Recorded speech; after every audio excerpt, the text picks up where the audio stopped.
जय हिंद दोस्तों। आज हम पढ़ने वाले हैं संधारित्र।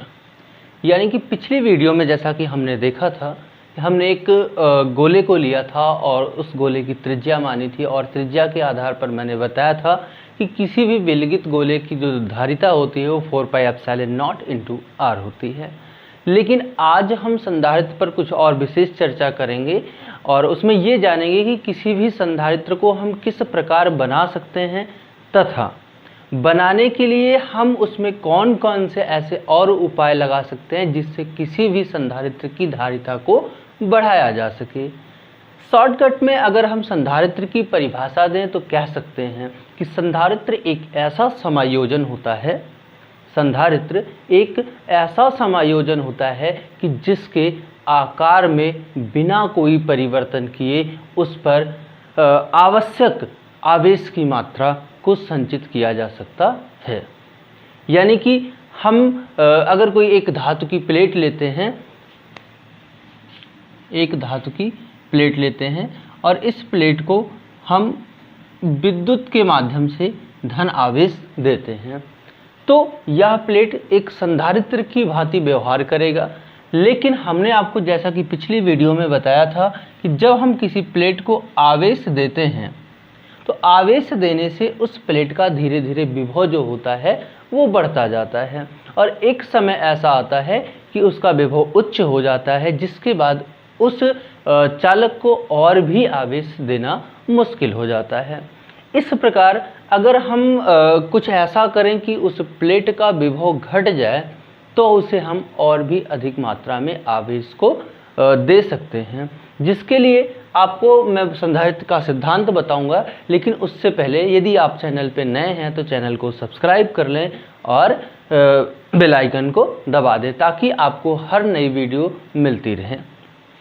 तो चलिए सबसे पहले जानते हैं कि फिर से एक बार दोबारा कि हमारा संधारित्र कौन होता है, कि संधारित्र किसे कहते हैं। जैसा कि मैंने आपको पहले ही बता दिया कि संधारित्र एक ऐसा समायोजन है संधारित्र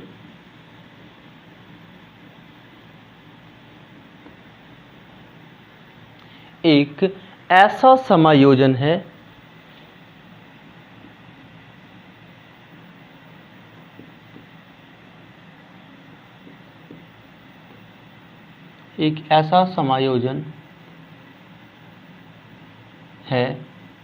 संधारित्र एक ऐसा समायोजन है जिसमें किसी चालक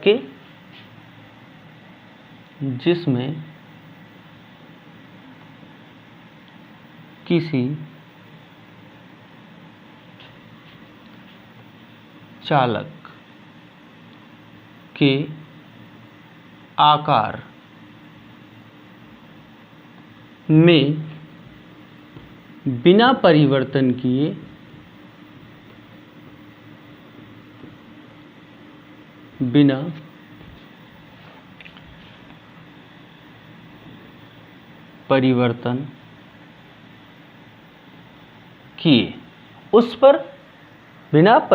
किए उस पर पर्याप्त मात्रा में आवेश को संचित किया जा सकता है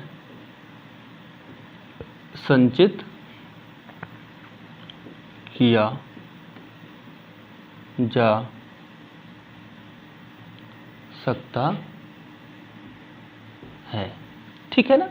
आइए इसका एक बार फिर से मतलब समझ लेते हैं। मैंने कहा कि संधारित्र एक ऐसा समायोजन, एक ऐसा चालक होता है कि हम उसका आकार नहीं बदलेंगे बल्कि उसमें कुछ ऐसी विधि लगाते हैं कि उस पर हम पर्याप्त मात्रा में जितना हमें ज़रूरत होती है यानी कि मैक्सिमम आवेश उस पर संचित किया जा सके। ऐसे ही समायोजन को ही हम संधारित्र कहते हैं। तो आइए आपको इसका कुछ सिद्धांत बताते हैं। इसका सिद्धांत पढ़ते हैं हम लोग।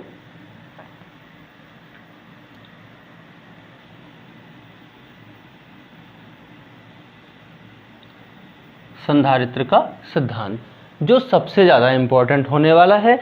आपको बता दें इसका जो सिद्धांत है वो इस तथ्य पर आधारित है कि जब, सबसे पहला इसका सिद्धांत ये है कि जब हम संधारित्र की प्लेट के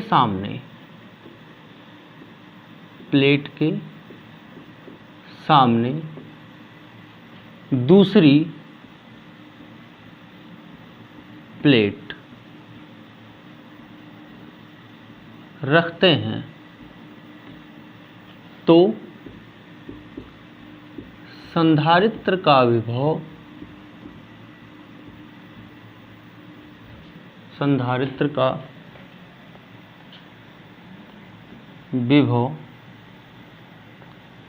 घट जाता है। जैसा कि हमने पिछली वीडियो में आपको बता दिया था कि जैसे अगर हम कोई बर्तन लेते हैं और बर्तन में धीरे धीरे पानी डालते हैं, तो पानी डालने से होता क्या है कि उस बर्तन का जलस्तर धीरे धीरे बढ़ता है। ठीक उसी प्रकार जब भी हम किसी चालक को आवेशित करते हैं तो जैसे पानी के बर्तन का जलस्तर बढ़ता था, ठीक उसी प्रकार आवेशक जो प्लेट है हमारी, जो चालक प्लेट है, उसको जब आवेशित करते हैं तो उसका धीरे धीरे क्या बढ़ता है, विभव बढ़ता है। अगर हम उस विभव को घटा ले जाएं, कम कर ले जाएं, तो उस पर और भी आवेश संचित किया जा सकता है। तो इसने एक विधि बताई सिद्धांत में, पहली विधि क्या बताई कि जब हम संधारित्र की प्लेट के सामने, जैसे हमने कोई एक संधारित्र की प्लेट ले रखी है, ये हमारी प्लेट है, हमने इस प्लेट को धन आवेश से आवेशित कर दिया। अब इसका विभव मान लो हमने इसको दिया प्लस Q आवेश दिया, जिसके कारण इस प्लेट का जो विभव हो चुका है वो कितना हो चुका है, V हो चुका है। अब हम चाहते हैं कि इस प्लेट पर और भी आवेश को संचित किया जा सके, तो इसके लिए हमें क्या करना होगा कि कुछ ऐसा करें इसका विभव घट जाए। अब विभव घटाने के लिए इसके सामने यदि हम कोई बिना आवेशित की हुई कोई दूसरी चालक प्लेट रखते हैं तो इस प्लेट का विभव क्या होता है, घट जाता है। ऋण ऋण ऋण, और बाहर की तरफ इसमें धन आवेश आ जाते हैं। ये आवेश कहाँ से आते हैं इसको हम आगे चल के आपको बताएंगे इसी में, लेकिन अभी आपको बता देते हैं कि जब भी हम कोई दूसरी अनावेशित प्लेट धनावेशित प्लेट के सामने रखते हैं तो हमारी जो धनावेशित प्लेट का विभव भी था बढ़कर के भी हो गया था, वो विभव पहले की अपेक्षा घट जाता है, जिससे हम इस पर और भी आवेश की मात्रा को संचित कर सकते हैं। दूसरा है इसका कि यदि हम दूसरी प्लेट को जो हमने सामने रखी हुई थी, उस दूसरी प्लेट को पृथ्वी से जोड़ दें, पृथ्वी से जोड़ दें, तो विभव और घट जाता है और घट जाता है। यानी कि इसने क्या कहा कि जो सामने हमने दूसरी प्लेट रखी थी ये वाली, यदि इस प्लेट को हम पृथ्वी से जोड़ दें तो इसका जो विभव पहले प्लेट रखने से घटा था वो और भी घट जाता है। तीसरा कॉन्सेप्ट इसका है कि यदि दोनों प्लेटों के बीच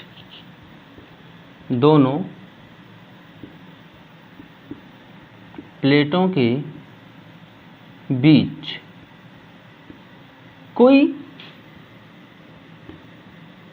अचालक या परावैद्युत, क्या रख दें भाई, कोई अचालक या परावैद्युत पदार्थ रख दें तो विभव और घट जाता है। विभव का मान क्या होता है, और घट जाता है।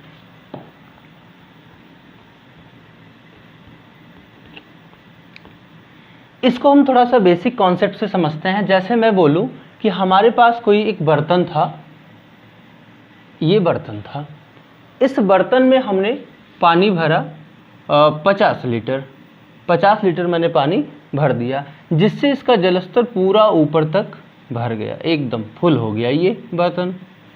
अब मैं चाहता हूं कि इस बर्तन में और भी पानी डालूं, तो इसके लिए हमें क्या करना होगा, इस जलस्तर को घटाना पड़ेगा। लेकिन ध्यान इस बात का देना है कि जलस्तर घटाने के लिए आप पानी बाहर नहीं निकालेंगे, कोई और तकनीक लगा करके कि इसका अगर जलस्तर घट जाए तो इसमें और भी पानी की मात्रा को संचित किया जा सकता है। ठीक उसी प्रकार यही संधारित्र के साथ होता है कि जैसे हमने एक कोई प्लेट ली और इस प्लेट को जैसे यहाँ पानी भरा था वैसे यहाँ पे आवेशित करते हैं। यहाँ पानी भरने की वजह से इसका जलस्तर बढ़ा था, यहाँ पे क्या बढ़ता है, विभव बढ़ता है। यहाँ पर मैंने सोचा कि जलस्तर को घटा दिया जाए तो हम इसमें और पानी डाल सकते हैं। ठीक उसी प्रकार यहाँ पर सोचा गया कि यदि विभव को घटा दिया जाए तो इस पर और भी आवेश की मात्रा बिना इसका आकार परिवर्तन किए संचित किया जा सकता है। तो विभव कम करने के हमने कितने तरीके आपको बताए, 3 तरीके। पहला तरीका क्या है कि अगर हमने कैपेसिटर लिया, एक संधारित्र लिया, एक चालक लिया जिसे धन आवेश से आवेशित किया, अब इसका विभव मान लिया मैंने कितना हो गया था, V हो गया था। तो विभव V को घटाने के लिए मैंने आपको पहला तरीका क्या बताया, पहले तो प्लेट लिया, इसे धन Q आवेश से आवेशित किया, जिसके कारण इसका विभव कितना हो गया था, V। अब इसे मैं और आवेश देता तो ये लेता नहीं, क्योंकि इसका जलस्तर जैसे इसका फुल हो गया था वैसे इसका विभव भी क्या हो गया है, मैक्सिमम हो गया है। तो इसके लिए मैंने क्या सोचा कि अगर इसका विभव घटा दिया जाए तो इस पर और भी आवेश हम संचित कर सकते हैं, और जितना ज़्यादा आवेश संचित करेंगे उतनी ज़्यादा इसके पास एनर्जी होगी, जिसका उपयोग हम आगे चलकर इसमें पढ़ने वाले हैं। तो मैंने क्या बताया आपको, सबसे पहला तरीका कि यदि इसके सामने कोई दूसरी प्लेट रख दें, वो भी बिना आवेशित की हुई, तो इसका विभव घट जाता है। और दूसरा तरीका क्या बताया, यदि हम दूसरी प्लेट को पृथ्वी से जोड़ दें, इसे कहाँ से कनेक्ट कर दें, पृथ्वी से, तो ये विभव और भी घट जाता है। अगर हम इसके बीच में कोई अचालक पदार्थ रख दें, अचालक का मतलब चाहे वो कागज हो, मोम हो, कोई भी ऐसा पदार्थ जो विद्युतरोधी हो, अगर इसके बीच में रख देते हैं तो इसका विभव और भी घट जाता है, जिस पर हम इस पर ढेर सारा आवेश एक्स्ट्रा डाल सकते हैं, यानी कि एक्स्ट्रा आवेश से इसे आवेशित कर सकते हैं। अब आइए जानते हैं ये जो तीनों सिद्धांत हमने पढ़े ये क्या ऐसा करते हैं जिससे संधारित्र की जो प्लेट है उसका विभव घट जाता है। तो इससे देखते हैं, आप इसे लिख सकते हैं।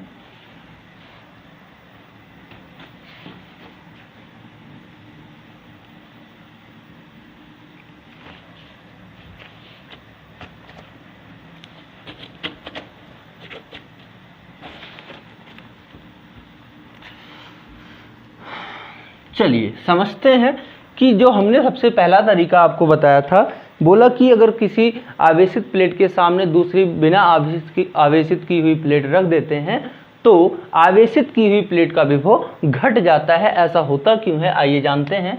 सबसे पहले हमने एक प्लेट लिया और इसे धन आवेश से आवेशित कर दिया। अब जब दूसरी प्लेट, वो भी चालक ही होनी चाहिए, लेते हैं तो देखो चालक में होते हैं मुक्त इलेक्ट्रॉन, यानी कि इलेक्ट्रॉन फ्री होते हैं, जैसा कि हमने पहली वीडियो में सुन लिया था कि बद्ध इलेक्ट्रॉन या मुक्त इलेक्ट्रॉन किसे कहते हैं। तो उसमें मैंने आपको बताया था कि जो बाहरी कक्षा के इलेक्ट्रॉन होते हैं उस पर नाभिक का आकर्षण बल कम होता है, जिससे थोड़ी सी भी बाहर से उनको जब ऊर्जा मिल जाती है तो अपनी कक्षा को छोड़कर पदार्थ के अंदर ही अंदर इधर उधर गति करते रहते हैं। तो इसमें होता है मुक्त इलेक्ट्रॉन। और हम तो जानते हैं भाई जो धन आवेश होता है वो ऋण को अपनी तरफ खींचता है और धन आवेश धन को क्या करता है, अपने से दूर भेजता है। ऐसी स्थिति में इस चालक धातु में, ये जो धातु का टुकड़ा हमने यहाँ पे रखा हुआ है, इस चालक में जो ऋण आवेशित कण हैं वो इस धन की तरफ खिंच जाते हैं, यानी कि प्लेट की अंदर की तरफ ये धन आवेशित कण आ जाते हैं। अब सोचो जब ऋण वाले धन की तरफ भाग गए, इधर आ गए, तो बचे कौन? सारे धन बेचारे, क्योंकि ये धन है, इसमें उपस्थित धनावेश पर प्रतिकर्षण बल लगाएगा, जिसके कारण ये सभी धनावेश बेचारे इस प्लेट को छोड़कर भागने का प्रयत्न करेंगे।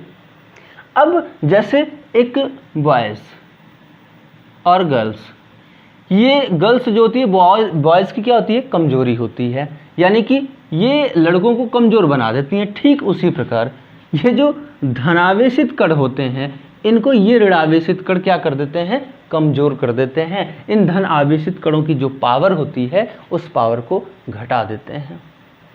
अच्छा, अभी यहाँ पे एक टॉपिक आपको आएगा, ये जो दूसरी अनावेशित प्लेट पर ये ऋणावेश जो इधर आ गए, इसको, ये घटना को हम क्या कहते हैं? तो इस घटना को हम कहते हैं विद्युत प्रेरण। विद्युत प्रेरण की घटना। अगर ऐसे ऐसा क्वेश्चन भी पूछा जाता है कि विद्युत प्रेरण किसे कहते हैं, तो आप कह सकते हैं कि जब हम किसी आवेशित प्लेट के सामने दूसरी अनावेशित प्लेट रखते हैं, तो उसमें जो ऋणावेश होते हैं वो धन से आकर्षित होकर के प्लेट के भीतर की ओर तथा धनावेश प्रतिकर्षित होकर प्लेट की बाहर की ओर उपस्थित हो जाते हैं। इसी घटना को हम विद्युत आवेश का प्रेरण कहते हैं। तो बेटा ये जो ऋण आवेश होते हैं, इस धन आवेश की जो वैद्युत क्षेत्र है या इस धन आवेश की जो क्षमता है, उसको क्या कर देते हैं? घटा देते हैं, जिसका इसका विभव क्या हो जाता है? वो घट जाता है। विभव का मान क्या होता है? घट जाता है। अच्छा, एक चीज़ और है, ये ऋण इसको कमजोर बनाने का प्रयास करते हैं, लेकिन इधर धन होता है, ये धन भी तो है। आप बोलेंगे सर इसके पास तो दोनों है, अगर ऋण इसे कमजोर कर रहा है तो धन इसे मजबूत भी बना रहा होगा। हाँ बिल्कुल करता है, लेकिन ऋण जो है धन की ज़्यादा नज़दीक है और धन वाला बेचारा धन से क्या है? थोड़ा सा दूरी पर है। इसलिए धनावेश दूरी पर होने के कारण इसका प्रभाव यहाँ पर कम होता है और ऋण वाले का प्रभाव यहाँ क्या होता है? ज़्यादा होता है। और जिसका प्रभाव ज़्यादा है, वैसे तो आपको पता ही होगा कि भाई किसका किस पर कैसा प्रभाव होता है, इसको तो आप पर बताने की ज़रूरत नहीं, आप बहुत अच्छे से जानते हैं। तो यहाँ पर ऋण वाला ज़्यादा नज़दीक होता है, जिससे इसका प्रभाव ज़्यादा, और धन वाला दूर होने के कारण इसका प्रभाव कम होता है। इसलिए जो भी रिजल्ट आता है वो किसके पक्ष में आता है? जो नज़दीक है, और नज़दीक यहाँ पे कौन सा होता है? ऋण होता है। तो एक तो कारण ये हो जाता है कि इसका विभव घट जाता है। इसका विभव घटाने में ये विरोध करता है और ये सहायता करता है। सहायता ये इसकी ज़्यादा हो जाती है क्योंकि ये नज़दीक होता है, और ये क्या कर रहा था? विरोध। कुछ ना कुछ तो विरोध कर रहा होगा।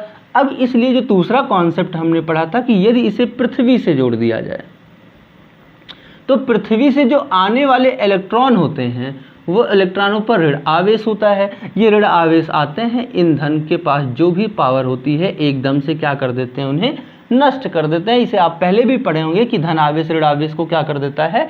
नष्ट कर देता है। तो पृथ्वी से आने वाले इलेक्ट्रॉन इन धन आवेशों को भी बेचारों को क्या कर देते हैं? एकदम से बेकार बना देते हैं, नष्ट कर देते हैं, जिससे ये जो इनकी सहायता कुछ ज़्यादा थोड़ा बहुत कर भी रहे थे, वो इनकी सहायता करने में फेल हो जाते हैं, जिसका विभव यानी कि इसका प्रभाव फिर और भी हो जाता है, क्योंकि ये इसको खराब कर रहा था और ये इसको बढ़ा रहा था कि नहीं तुम मत मान, नो मत मान। लेकिन जब ये इधर से भी इलेक्ट्रॉन आ गया, इसका भी साथी इसे मिल गया, तो इनसे कोलैबोरेशन करके इनसे अपना अलग हो गया, और ये बेचारे ऋण वाले इन पर पूरी तरह एक्टिव हो गए, जिससे इसका विभव और भी क्या हो जाता है बेटा? कम हो जाता है। तीसरी घटना बड़ी इंपॉर्टेंट है। अगर हम समझे कि अगर हमने दो प्लेट लिया, इधर ऋण आ जाते हैं, ये इधर ऋण आ जाते हैं। अब इसके अंदर जब हम विद्युत रोधी पदार्थ रखते हैं, यानी कि जिसमें मुक्त इलेक्ट्रॉन नहीं पाए जाते हैं, तब इसका विभव और भी घट जाता है। जमीन तक जोड़ने का मैटर तो समझ में आया कि जमीन तक जोड़ने से भाई इसका विभव घट रहा था। क्यों घट रहा था? इसका रीजन तो मैंने बता दिया। लेकिन जब मैंने विद्युत रोधी पदार्थ रख दिया इन दोनों प्लेटों के बीच में, तो इसका विभव क्यों कम हो गया? आइए समझते हैं। हम जानते हैं कि जो हमारे अचालक पदार्थ होते हैं उसमें इलेक्ट्रॉन मुक्त नहीं होते हैं, वो परमाणु के साथ अधिक बल से बंधे होते हैं। ऐसी स्थिति में होता क्या है कि ये हमारा परमाणु है, इस परमाणु के जो धन आवेश हैं वो ऋण की तरफ आकर्षित हो जाते हैं, और जो इस परमाणु के ऋणावेश सभी कण होते हैं वो धन की तरफ आकर्षित हो जाते हैं। इस प्रकार पूरा अचालक हमारा इसी प्रकार बन जाता है कि सभी ऋण आवेश धन की तरफ और सभी धन आवेश ऋण की तरफ हो जाते हैं आकर्षित, ऐसा कुछ। और हम तो सुने हैं भाई कि अगर धनावेश यहाँ हो, ऋण आवेश यहाँ हो, तो इनके बीच एक वैद्युत क्षेत्र स्थापित होता है। अर्थात अगर हम पदार्थ को माने कि नहीं है, कुछ पल के लिए मान लेते हैं कि हमारा पदार्थ नहीं है, ये धनावेश है और इधर कौन है, ऋणावेश है, ये पृथ्वी वगैरह से जुड़ा हुआ है। तो भाई इधर धन है, इधर ऋण, तो धन से ऋण की तरफ वैद्युत बल रेखाएं चल रही होंगी, अर्थात दोनों प्लेटों के बीच में एक वैद्युत क्षेत्र स्थापित होगा। अब हम यहाँ पे देख रहे हैं कि अगर प्लेटों के बीच उत्पन्न वैद्युत क्षेत्र को इधर से इधर दिखा दें, क्योंकि वैद्युत क्षेत्र की जो दिशा होती है वो सदैव धन ध्रुव से ऋण ध्रुव की तरफ होती है। तो अगर हम कह दें कि प्लेटों के बीच उत्पन्न वैद्युत क्षेत्र का मान कितना है, E0 है, तो यहाँ पे हम देख रहे हैं कि जब तक हमारा अचालक पदार्थ यानी कि कैपेसिटर के बीच में नहीं रखा था, ऐसे स्वतंत्र था, एकदम फ्री था, किसी चालक की प्लेट के बीच नहीं रखा हुआ था, तो उसमें अपने सभी परमाणु अपने स्थान पर ऐसे बैठे हुए थे, कोई दिक्कत नहीं थी इनको। लेकिन जैसे ही मैंने इनको संधारित्र की प्लेटों के बीच रखा, इनके सभी ऋण वाले एक तरफ हो गए और सभी धन वाले एक तरफ हो गए। तो भाई सभी धन वाले एक तरफ हैं, सभी ऋण वाले एक तरफ, तो इस पदार्थ के भीतर में भी एक वैद्युत क्षेत्र स्थापित हो जाता है, जिसको हम E' से लिख सकते हैं। अब हम जानते हैं कि वैद्युत क्षेत्र तो एक सदिश राशि होती है। प्लेटों के बीच जो वैद्युत क्षेत्र है वो ए से, अगर मान लें ये एक्स प्लेट है, ये वाई प्लेट है, तो एक्स प्लेट से वाई प्लेट की तरफ है जो प्लेटों के बीच वैद्युत क्षेत्र है। और जो पदार्थ हमने रखा है उस पदार्थ के भीतर एक वैद्युत क्षेत्र और स्थापित हो रहा है, जो किधर से किधर है भाई, वाई से एक्स की तरफ है। अर्थात इन प्लेटों के बीच जो भी वैद्युत क्षेत्र होगा वो इसका क्या करेगा, विरोध करेगा। चूंकि इस पर जो हमने प्लेट लिया था इस पर आवेश की मात्रा ज़्यादा होती है और जो पदार्थ रखा है इसमें आवेश की मात्रा कम होती है। इसे आगे चलकर हम समझेंगे या इसको सिद्ध भी करवाएंगे आपको कि हम कैसे सिद्ध कर सकते हैं कि जो हमने बीच में पदार्थ रखा हुआ है उस पदार्थ में उत्पन्न आवेश की मात्रा चालक पर उपस्थित आवेश की मात्रा से कम होता है। लेकिन अगर हम आपको बता रहे हैं कि प्लेटों के बीच वैद्युत क्षेत्र का मान ज़्यादा होता है किसकी अपेक्षा, पदार्थ में उत्पन्न विद्युत क्षेत्र E' से, अर्थात परिणाम तो आता है, रिजल्ट फाइनली इसी का आता है, क्योंकि इसकी प्रबलता ज़्यादा है और इसकी प्रबलता क्या होती है, कम होती है। लेकिन अगर जैसे एक उदाहरण दें, मान लेते हैं वैद्युत क्षेत्र E0 था 50 और ये वाला मान था 20 था, तो भाई इस पर तो कोई ना कोई प्रभाव डालेगा ना, क्योंकि इसकी ये क्या होता है, विपरीत दिशा में होता है। अर्थात इसका पहले मान 50 था, अब घट करके कितना हो गया, 50 से 20, क्योंकि 20 तो विपरीत दिशा में है, 20 घटाना पड़ेगा, तो कितना रह गया, 30। अर्थात जब भी हम परावैद्युत पदार्थ रखते हैं तब परावैद्युत पदार्थ के बीच में एक वैद्युत क्षेत्र स्थापित होता है, जिसकी दिशा प्लेटों के बीच उत्पन्न वैद्युत क्षेत्र की दिशा के विपरीत होती है। इसलिए जो प्लेटों के बीच उत्पन्न वैद्युत क्षेत्र होता है उसका मान घट जाता है। और हमने विभव प्रवणता की परिभाषा पढ़ी थी, E = V/D, अर्थात V और E में अगर रिलेशन देखें तो वैद्युत क्षेत्र विभव के क्या होता है, अनुक्रमानुपाती होता है। अर्थात अगर हम वैद्युत क्षेत्र घटा देंगे तो विभव का मान घट जाएगा, वैद्युत क्षेत्र बढ़ा देंगे तो विभव का मान बढ़ जाएगा। और यहाँ पर जब ये पदार्थ नहीं रखा था तो वैद्युत क्षेत्र ज़्यादा था तो विभव भी ज़्यादा रहा होगा। लेकिन जैसे हमने परावैद्युत पदार्थ रखा तुरंत ही इसमें एक वैद्युत क्षेत्र स्थापित हुआ जो मुख्य वैद्युत क्षेत्र के विपरीत दिशा में था, जिससे मुख्य वैद्युत क्षेत्र का मान घट गया। जब E का मान घट गया तो V का मान भी क्या हो जाता है, घट जाता है। इस प्रकार हम संधारित्र की प्लेटों के बीच जो विभव उत्पन्न हुआ था उस विभव के मान को कम कर सकते हैं और विभव के मान को कम करके इसकी धारिता को बढ़ा सकते हैं। अगर आपको वीडियो पसंद आई हो तो आप इसे लाइक भी करें और अपने दोस्तों के साथ शेयर करें। मिलते हैं अगले वीडियो में एक नए टॉपिक के साथ, तब तक के लिए जय हिंद।